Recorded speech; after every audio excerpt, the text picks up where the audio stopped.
The struggles continue for a team that in the offseason didn't necessarily make the moves that a lot of Bulls fans wanted to see, didn't necessarily add the skills to the roster that even the front office that they wanted to add to the roster this season.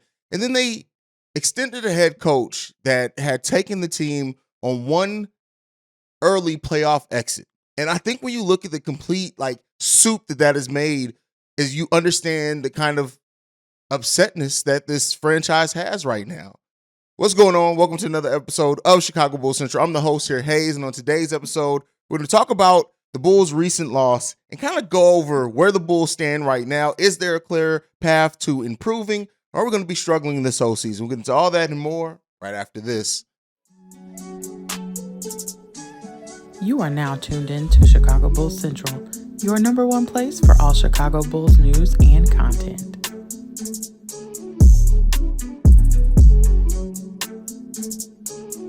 All right, Bulls fans. So last night's game, as you guys probably heard or listened to or saw on the post-game show, it was disgusting. It was a downright disgusting performance from a team that fan base is just tired of. A fan base that, and you know, when I think about this and I think about the city of Chicago and I think about Bulls Nation and everything, we're really kind of just satisfied by a team that plays hard, right, for one, on both sides of the ball. You could just tell gives that heart and desire. Whatever outcomes may come, we may be upset by long losing stretches and things like that, but just with this fan base, if you play hard, if you play with some heart, if you play with some determination, you really show that you are taking some level of pride in your level of play, this city typically rides with you. And when you see the city of Chicago almost as a whole, or Bulls fan base almost as a whole, kind of turn to get over a team, it's indicative of us not getting that heart that we deserve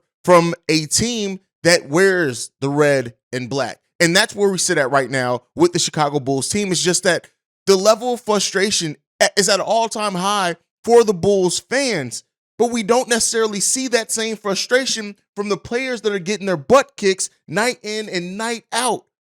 And that's what's wild about this. And I know some people are going to say, well, you'll never know.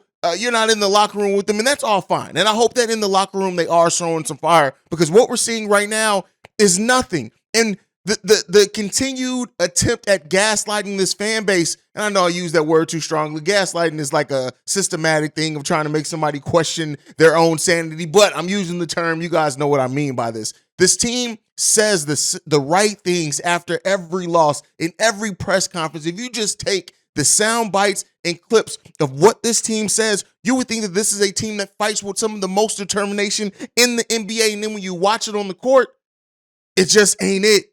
And even in this game, right, when you look at the raw box score numbers of this game, it looks like our big three played pretty okay. Everybody over 50% shooting, all three of them in over 20 points. Even Patrick Williams chipped in a double-digit performance. And we had a double-digit performance from Derrick Jones Jr. and Kobe White. We had the over 30 assists that Billy Donovan and we all know that we can get, that we look the best when we get over 30 assists. But this is why I tell everybody, box score numbers don't mean crap if you're not actually watching the game. Because these box score numbers will tell you that the Bulls played all right, shooting the ball over 50% from the field, 42% from three-point range. And it'll tell you, hey, this Bulls team played all right. But then if you watch the game, if you watch the way that this team just was outperformed by role players, Knight coming in for the injured Reed, getting 16 points and dunking all over our heads, making it look like an all-star exhibition. Austin Rivers, Forbes, all players all over double digits that aren't necessarily players you look at as nearly being stars of any team. And then Anthony Edwards, his character from that movie with Adam Sandler, he brought that here. He completely did whatever he wanted to do on his home court. It feels good to see a player play like a star on their home court, right, and give a performance for their home fans. I wish we knew what that felt like here in Chicago. It's an issue. It's so many issues going on with this team. It's not just coaching. It's not just Vooch. It's not just Zach. It's not just DeMar. It's not just missing Lonzo Ball. It's every single aspect of this team right now that is hurting it. Every aspect of this franchise, I should almost say. The Windy City Bulls scored more points last night than the Chicago Bulls. They scored 129. They would have beat the Chicago Bulls tonight. I know it's not a 1-for-1, but you guys know what I mean. Not seeing the development of players that we know are a big part of the future, not seeing that. And we know, I'm glad that more people are kind of waking up now to the fact that, yeah, DeMar DeRozan did some amazing things for the Chicago Bulls, and he's put up some amazing numbers still this season. But it's getting to a point to where if you're watching the basketball, not to necessarily say he's like killing the team, but he's actively hurting the development of the younger players on this team. He's actively slowing this team down at times. But again, it's not all on him, because we can't overlook Zach LaVine, Mr. $200 million man who can't shoot in most games. Yeah, he shot at 50% today. Okay, came in a whopping 24-point loss though, Zach. Like, what is it going to take for this team to wake up? I don't know. Now, we got some rumors, again, I haven't been able to substantiate them from a bigger source. None of the other bigger outlets are reporting on this, so this makes me kind of believe that it's more of a clickbait type thing. But it was said, hey, maybe the Chicago Bulls are looking at coming off this idea of being against blowing it all up. And I tell you what, at this point, as dire as things look for the Chicago Bulls team, they're 11-18 on the season. 11-18. It's not the worst place to be, not when you look at how the lack of separation between certain teams in the Eastern Conference, but the Bulls don't show anything. I would bet on a team that plays with a little bit of heart from time to time before I bet on the Chicago Bulls to be able to turn the season around. And I know a lot of Bulls fans are holding on hope for that, and you should. If this is your squad, you should hold out hope. But listen, that hope is getting stomped out more and more every single day. The Bulls right now sit as the 11th seed. They only have a 1-game advantage over the Washington Wizards and Orlando Magic, and then at that point, they'll be one of the bottom 3 teams in the Eastern Conference. This is not the way that we decide that we wanted the season to go. Like, this is not the way. The bet on continuity, I'm sorry, did not work.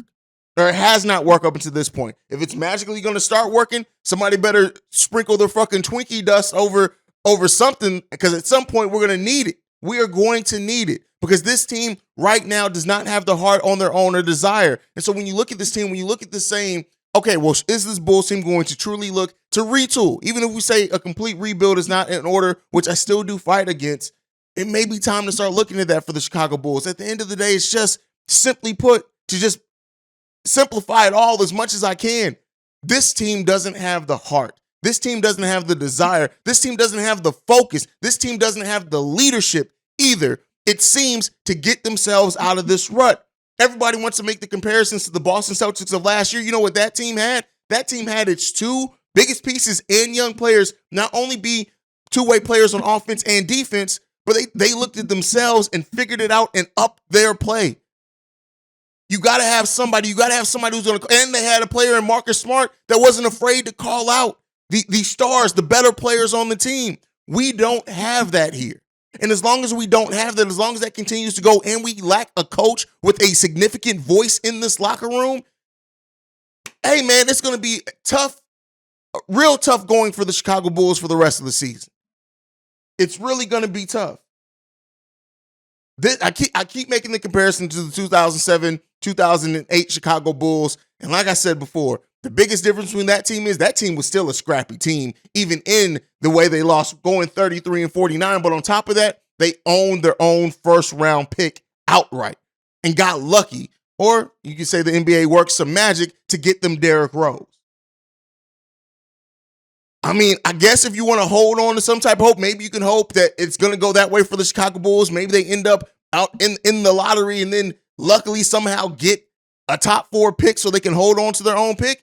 Hey, if that's the game that you want to play, play it. If that's the hope that you want to hold on to, I can understand it. Don't agree with it, but I can completely understand it, because you got to grab on to some type of hope that you can. And that's what Bulls fans are trying to do. And for those that can't find any form of hope, it's getting real tough, and it's getting real hard to continue to support this team playing at this level. Jamal, over at Bull Central, first time I ever heard him say he's going on vacation, he started off by saying, I'm going to try to squeeze in some episodes. Then say, no, maybe I need 2 weeks off from this team. Like, that is the feeling, right? And it sucks to want to distance yourself from something you love so much. Like, I love this team and this franchise, but it's not getting us anywhere. It's not getting us anywhere. At this point, AK and Eversley, the bet on continuity did not work. In Acme We Trust has flipped into Acme gotta show me. You talked about this franchise being stored and how the city of Chicago deserves a team that can compete and to be a title contender. Well, stop talking about it and give it to us. And this team isn't it. So as a team is sinking, and let's be clear here, the ship is sinking. You got to figure out, are we going to patch it up? Are we going to try to figure something out? We're going to patch it up. Do we need to replace some parts? Or do we need to get a whole new goddamn boat so we can sail safely on the dangerous ocean? That's what you got to ask yourself. That's what you have to ask yourself. And this front office needs to pick a direction. They're trying to go both directions. It works for some teams. They're trying to develop young players while you compete now. That works for some teams. It has not now worked for the Chicago Bulls because in your rush to want to get back to playoff relevancy, all you got in that is a first-round exit, and your younger players did not develop to the level that you would have hoped or would have needed them to really even figure out how big parts of your future that they should be. They tried to do it both ways. They have to make a decision at some point. Are you going to make a move to compete now? Are you going to make a move to get younger and maybe not completely set back your aspirations, but maybe the Bulls do look like just an okay team for 2 or 3 years, but you decide to go younger. You decide to go after younger talent and bring it here and let them try to work their way into learning how to be a winner. What this front office did, what Acme came in and did, and they came in, they evaluated the talent, and they decided we're going to go the veteran route. We're going to try to get back into the playoffs as soon as possible. They jettisoned off Wendell Carter. They sent off Daniel Gafford. They sent off 3 total first-round picks when you look at what the Franz Wagner pick, the pick we owe this season, and then the pick we still owe to San Antonio coming up as well. In 2025, I think is when we owe that pick. You gave up that much future capital because you wanted to try to compete now, and that team that you built to compete now, again, not contend now, but compete now. Those are different things. The team that you built to do that is falling flat on their faces and has you and the city looking like a bunch of assholes. AK and Eversley have to decide a path for this Chicago Bulls team. And until they decide a path and try to see that path all the way through, we're going to be in a weird situation. Not to say that they could not find a path to still do both. It's not to say that they couldn't find the right combinations of veteran players to maybe compete now and then still build up your younger core so that they can be better in the future. There's still a way they could do that. But at some point, you got to decide and do it and execute it correctly. And as far as right now, we saw the vision of you trying to get back to playoff contention as soon as possible. You executed it in a way. You made it to the first round, whoop-de-doo. But it did not work. It's successful at sustaining that success. The Bulls are one of the worst teams in the NBA now by record, by differential, by shooting percentages. It just is what it is there. You as a front office, AK and Eversley, have to decide on a path. And until you decide on that path and you settle in on that path and you go full bore into that path, you're going to just continue to just kind of hover around this area where we don't know what this team is. You decided to extend your head coach in Billy Donovan. You decided to do that. Now you don't have the option to move on from the coach. Well, you do have the option, but it's unlikely to happen with this franchise that does not like spending money. So you're not going to pay a coach to go away that you just gave a contract extension to. More than likely. We'll see. Maybe there's a trade in the works there. Coaches can be traded, as we talked about on last night's live stream. But this is not where we deserve to be at for Chicago Bulls fans. And I know this episode is ranty yet again, but God damn it, I'm tired. I'm tired. I'm tired of this team. I'm tired of the glimmers at times. Forget all that. The ship has sailed and the ship is possibly going to sink. What are you going to do now to save the people on that ship? What are you going to do, Acme? We need to know. We need to see it. The time for decision making is coming closer. We are like 50 days away from the trade deadline. And guess what? That trade deadline is going to come faster than you realize, especially when the struggles continue, man. This is about to be a long season. This is about to be a long season. The Chicago Bulls still have a schedule where you can look at and say, hey, maybe they can get themselves into some rhythm. They face Miami, who did open the season beating, so we'll see what we do there. We face Atlanta that punched us in the face, so do we punch back? We got New York, again, a beatable team, but another team that just punched us in the face. We got Houston, and that leads us up into basically Christmas. I know I try to be internally optimistic around here. I try to see all sides and all avenues, and I still do see the way that it can go a few different ways for the Chicago Bulls team. But at the end of the day, until they show it, it's going to be hard to really think that this team is going to do anything but continue to sink to the bottom.